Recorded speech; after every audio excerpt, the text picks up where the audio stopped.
एक बार फिर सभी तैयारियां पूरी होने पर शुभ मुहूर्त में राजा भोज ने जैसे ही उस सिंहासन पर बैठने के लिए कदम बढ़ाया, तभी 15वीं पुतली ने राजा भोज को विक्रमादित्य से संबंधित एक कहानी सुनाई और पूछा, यदि आपके अंदर ऐसी प्रतिभा, ऐसे गुण हैं, तभी आप इस सिंहासन पर बैठ सकते हैं। और कहानी कुछ इस प्रकार है। महाराजा विक्रमादित्य के राज्य में एक बहुत बड़ा सेठ रहता था। उसका नाम पन्नालाल था। सेठ पन्नालाल के एक बेटा भी था जिसका नाम हीरा था। हीरा जब विवाह योग्य हुआ तो सेठ पन्नालाल ने उसका विवाह समुद्र पार एक द्वीप पर करा दिया। विवाह की लगभग सभी तैयारियां पूरी हो चुकी थी, तिथि भी नजदीक आ चुकी थी, किंतु अचानक ही मूसलाधार वर्षा ने सबके होश उड़ा दिए। नदी नाले पूरे उफान पर थे, जिससे द्वीप तक पहुंचने के सभी रास्ते बंद हो गए।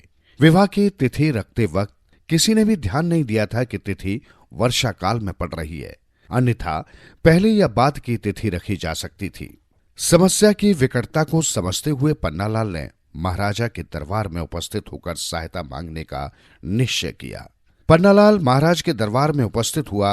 राजा का अभिवादन करके उन्हें अपनी समस्या से अवगत कराते हुए पन्नालाल ने उनसे उनकी अश्वशाला से ऐसे तीव्रगामी रथ व घोड़े देने की प्रार्थना की जिससे 8-10 लोग विवाह कार्य संपन्न कराने हेतु जा सकें। राजा विक्रमादित्य ने सहर्ष उनकी मदद करना स्वीकार किया और पवन वेग से चलने वाले रथ तथा घोड़ों के साथ राजा ने सेठ को अपनी शुभकामनाएं भी दी। सेठ ने राजा को धन्यवाद दिया। राजा द्वारा दिया गया रथ किसी देवता के रथ के समान लग रहा था। बारात जाने की तैयारियां होने लगी। इस बारात को मार्ग में किसी संकट का सामना न करना पड़ जाए, ऐसा सोचते हुए महाराज विक्रमादित्य ने दोनों वेतालों को बुलाकर अदृश्य रूप से बारात के साथ जाने को कहा। उन्होंने बारात की वापसी तक का दायित्व वेतालों को सौंप दिया। सेठ पन्नालाल के राजमहल से रथ के साथ आए सारथी से रथ हाँकने का निवेदन करते ही रथ पवन वेग से दौड़ने लगा। आधी दूरी कब तय हो गई पता ही नहीं चला, लेकिन अगले ही पल रथ पर सवार लोगों के चेहरों पर निराशा झलकने लगी, क्योंकि आगे का मार्ग जल के कारण अवरुद्ध हो चुका था। सारथी द्वारा घोड़ों की लगाम खींचते ही रथ घोड़ों सहित हवा में उड़ता सा प्रतीत हुआ और आगे बढ़ने लगा। इस चमत्कार को कोई भी समझ नहीं पाया, क्योंकि राजा के आदेश पर बारात के साथ आए दोनों वेतालों ने रथ को ऊपर उठा लिया था। कुछ ही देर में रथ बारात स्थल पर जा पहुंचा। बारात के स्वागत के लिए खड़े लोगों ने जब रथ को समुद्र की लहरों पर उड़कर आते हुए देखा तो उनके आश्चर्य का ठिकाना न रहा।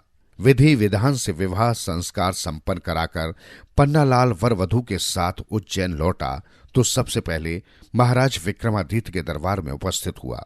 वहां पहुंचकर सबने राजा का अभिवादन किया। राजा ने वर वधू को आशीर्वाद दिया।